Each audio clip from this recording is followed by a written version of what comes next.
on my elbows trying to work out how to get hold of it.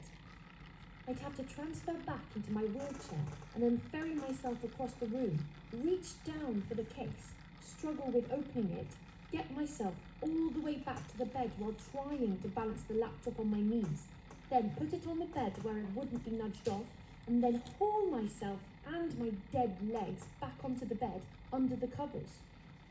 It was exhausting even thinking of it. I could call Izzy or Clover and they'd fetch it for me, but I didn't want to be reduced to calling for help every single time I needed to do anything at all. I wanted to do everything for myself. I remembered how I'd struggled to be independent when I was very little, after Mum had died. When Izzy arrived, she had tried to take over. Clover had been too small and biddable to protest, but I had thrown a tantrum any time Izzy attempted to brush my hair or button my coat or do up my shoes. "I do it!" I'd yelled again and again. So I went round with my hair hanging over my face, my coat lopsided and my shoes falling off. Then I heard a ring at the door and Cece's mum talking, and Cece herself sounding high-pitched and anxious. It didn't sound like she was very keen to see me. Maybe her mum had insisted. There was Izzy again. "Murmur, murmur, Katy, Katy, very tired." "No, I'm not," I shouted. I felt scared of seeing Cece in case she was all weird again, but I couldn't bear Izzy thinking she knew best all the time.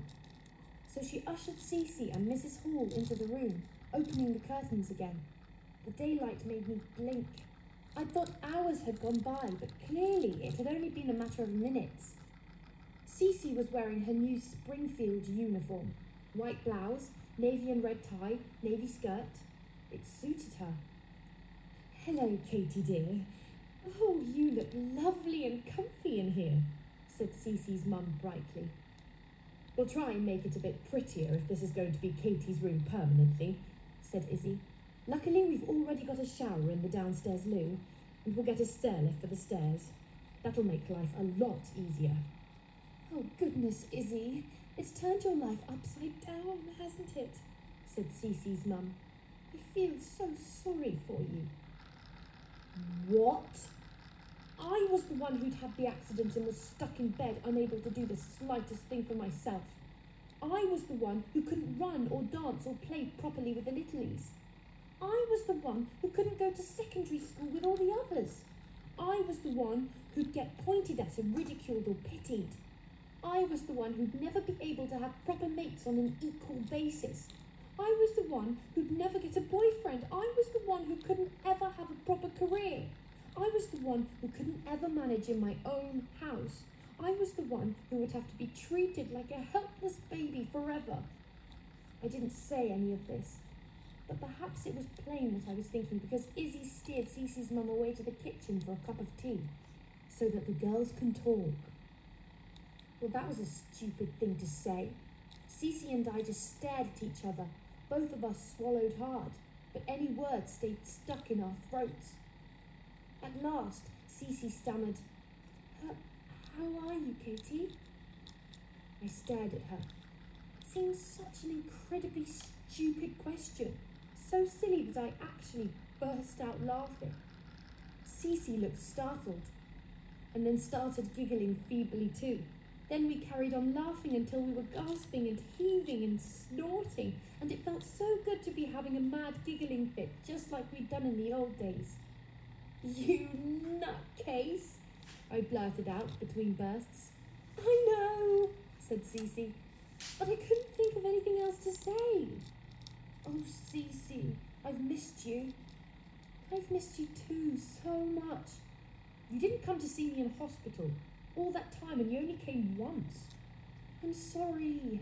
I was so busy in the summer show. I did write to you and email, but it was so scary seeing you stuck there. And I'm so squeamish. I hate hospitals, you know I do."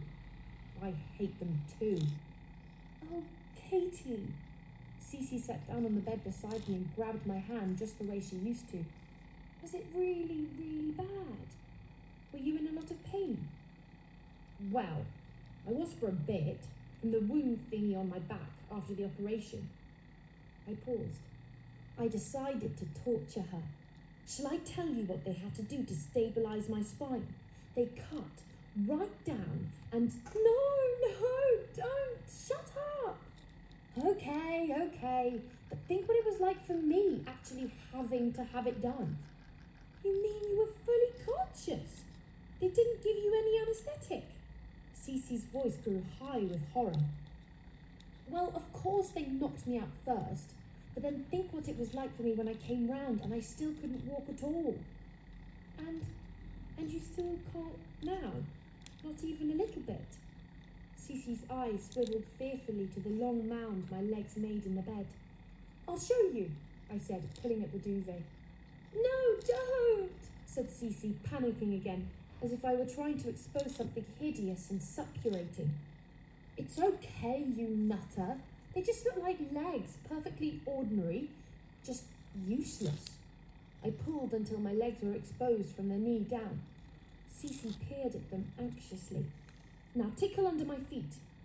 What? You know how ticklish I've always been, especially on my feet. So give it a go. Cece reached out and tickled. More, and then poke them. Twiddle the toes backwards and forwards. Stick pins in them, anything. Pins, said Cece, but she started manipulating my toes busily. Can't feel a thing, I said. God, that's weird. Yep, you could pour boiling water on them and I wouldn't flinch. Really? Do you want me to do that? No, of course not, because I'd still burn and blister. I just wouldn't be able to feel it. It's like the bottom half of me is turned into a statue. Wow, it's like you're in a myth or a fairy tale. People are always getting turned into statues or trees or whatever in them. Or you're like one of those old-fashioned children's classic books. There's lots of people who can't walk in them. And if they're ever so good and patient and get lots of fresh air and prey heaps, then they're up and walking by the end of the book. Yuck.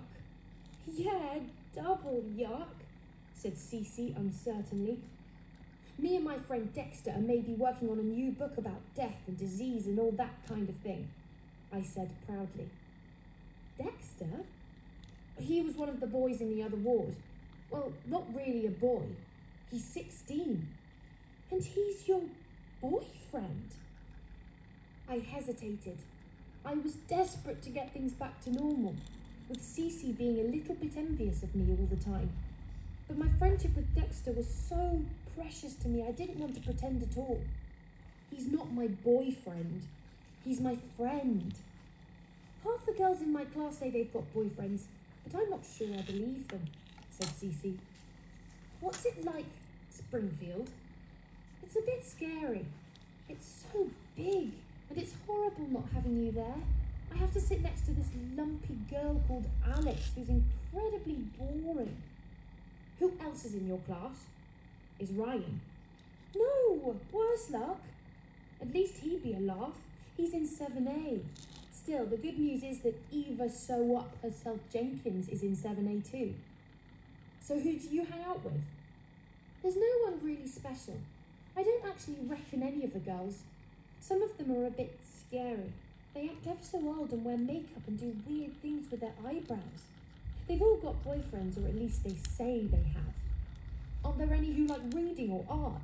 Stuff like that, I asked. I wish. Well, there's Celia, this girl who has her head in a book all the time. But she's got a funny hand and does this limpy thing. The eyebrow girls are having a go at her already. I sat still, staring at Cece. I don't mock her, she said. But you don't want to be friends with her? Well, so? I want to be friends with you. Yeah, but if you didn't know me and I was starting at Springfield now, then you'd go, well, there's Katy, this girl who has her head in a book all the time, but she's a bit funny and cripply. No, don't joke like that, it's horrid. Well, even if you didn't say that, think what those eyebrow girls might say. I'm not going to Springfield. You're not? Well, how can I? Like this?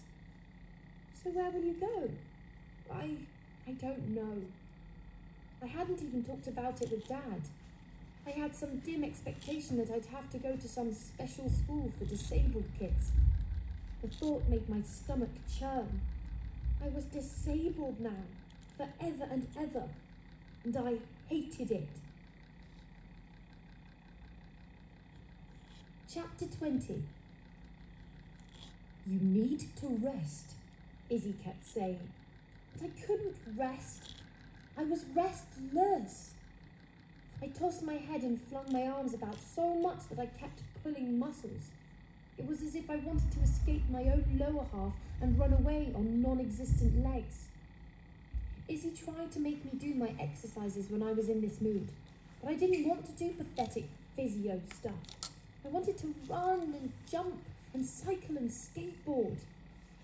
Where is my skateboard? I said fretfully. Oh, Katy, what do you want with your skateboard now? Said Izzy. It's mine. It was my birthday present. I want it back, even if I can't use it, I said. You were so mean to hide it away from me. Don't start, said Izzy. But I couldn't stop. And if you hadn't been so mean, if you'd said, yes, Katy, of course you can go skateboarding with your friends. Off you go. Then I'd have gone off and had a lovely time all morning, and then in the afternoon we'd have all gone swimming together, and the accident would never have happened. So you're still saying it's all my fault? Said Izzy quietly. I'm just saying that if you hadn't confiscated my skateboard, then none of this would have happened, probably. Izzy didn't argue with me. She went to her room and I heard her rootling around in some cupboard. She came back with my skateboard and put it down beside me on the bed. Then she walked away without any further comment. I was left holding my skateboard. I stroked it for a while, spinning the wheels. I remembered exactly how it felt to hurtle along the ground, gathering momentum, to go up a ramp and fly. Then I took the skateboard and hurled it with all my strength at the wall. It took a chunk out of the plaster under the window. Izzy must have seen it, but she ignored it. She didn't speak to me and I didn't speak to her for the rest of the day. Some days were like that. On other days, Izzy tried desperately hard to be friends and chatted non-stop. They were worse. I could only cope with Izzy having to do all the hateful toileting stuff if we were both silent, pretending it wasn't happening. I could only accept this new diminished life if I could feel Izzy was my cruel jailer, my hateful enemy. I resented it when she bought me special new paperbacks, a drawing pad and new felt tips, more t-shirts, more pyjamas. I even started to find it tiresome when the children kept making me more and more presents. Little wobbly paper people, clay angels, felt mice. It was so sweet of them, but I started to get tired of pretending that all the ornaments and tiny toys wobbling about on my bedside table were making me feel much better. They bought me their own toys too. Johnny even insisted I take ownership of her beloved Zebby chair, which got in the way horribly when I tried to wheel myself about. The others kept donating their favourite cuddly toys until there were so many tucked into bed I hardly dared move my arms, or else I'd send half a dozen fluffy teddies flying. I drew the line when Elsie came skipping into my room with her entire menagerie, even the filthy cuddle blanket she dragged around everywhere when she was little. For God's sake, Elsie, they're just a load of dirty old junk, I said. If you've grown out of them, then take them to an Oxfam shop, but don't dump them all on me, I snapped. Elsie peered at me, stricken. She mumbled apologies, scooped them all up in her arms and scurried away. I heard her howling when she was upstairs. I felt bad then, really bad. I waited for Izzy to come stomping in and berate me for upsetting her own precious darling, but she kept away. Somehow that made me feel worse. I sent a heartfelt email to Dexter. Am I the worst person in the world? I've just been so mean to my little stepsister, and now she's blubbing away, and no one will even tell me off because I'm the poor, helpless cripple. Why do I have to be so mean? I spent a long time deliberating on how to sign off. I was too shy to put, "Love, Katy." It seemed too silly and formal to put, "with best wishes." let alone yours sincerely. In the end, I just typed my name. I added one kiss, then removed it, then at the last second put it in again as I sent it. I got a reply in a matter of minutes. Definitely poor Crip Girl is the second worst person in the world. You're still a total amateur in meanness next to the warped and evilly twisted mad Crip guy. I just reduced Jasmine to tears. Lovely Jasmine, the sweetest of them all. If I bad-mouthed old Jeannie Big Bum, it wouldn't be so bad. Don't beat yourself up about it.